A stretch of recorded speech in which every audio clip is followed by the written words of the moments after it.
வணக்கம்.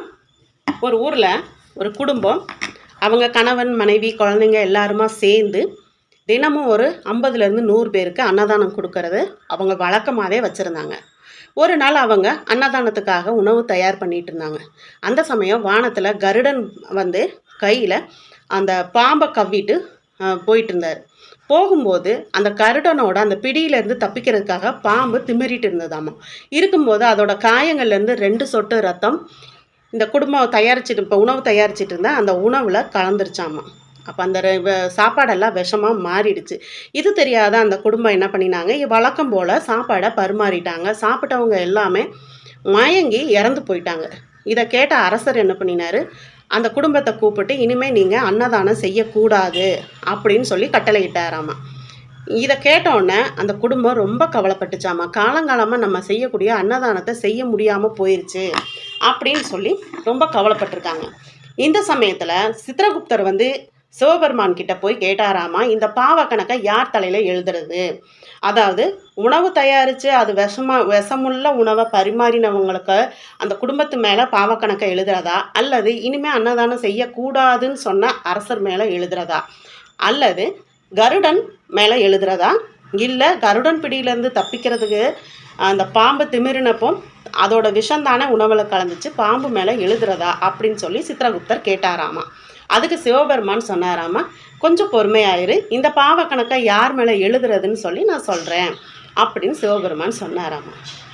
இது கொஞ்சம் காலமாக கடந்ததுக்கப்புறம் திரும்பவும் அந்த குடும்பம் போய் அரசர்கிட்ட நாங்கள் தொடர்ந்து அன்னதானம் செய்யணும் அப்படின்னு ரொம்ப கெஞ்சி கேட்டுக்கிட்டதுன்னு பேரில் அரசன் திரும்பவும் சம்மதிச்சார். அரசன் சம்மதிச்சதுக்கப்புறம் இவங்க வழக்கம் போல் உணவு தயாரித்து அன்னதானம் கொடுக்க ஆரம்பித்தாங்க. அந்த வீதியில் ஒரு 4 பேர் இருக்கிறாங்களாமா. அந்த 4 பேர் எப்போவுமே அங்கே போகாதீங்க, அங்கே போனால் விஷம் உள்ள உணவு பரிமாறுவாங்க, நீங்கள் செத்து போயிடுவீங்கன்னு எல்லாரையும் சொல்கிறதே அவங்களோட வழக்கமாக இருந்துச்சு.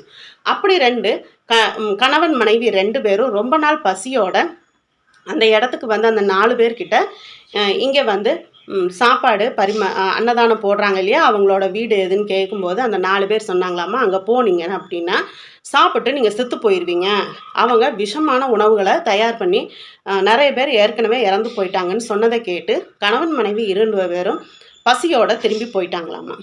அப்போ இந்த 4 பேர் பேச்சை கேட்டு அவங்க பசியோடு திரும்பி போயிட்டாங்க. இப்போ சிவபெருமான் வந்து சித்திரகுப்தரை கூப்பிட்டு சொன்னாராமா, அந்த பாவக்கணக்கை அந்த 4 பேர் மேலே எழுது அப்படின்னு சொன்னாராமா. சித்திரகுப்தர் அப்போது விவரம் கேட்டதுக்கப்புறம் சிவபெருமான் சொன்னாராமா, உணவில் விஷம் கலந்தது தெரியாமல் பரிமாறினவங்க மேலே பாவக்கணக்கை எழுதாத, அவங்க குடும்பத்து மேலே எழுதாத, இது எதுவுமே அறியாத அரசன் மேலேயும் எழுத முடியாது.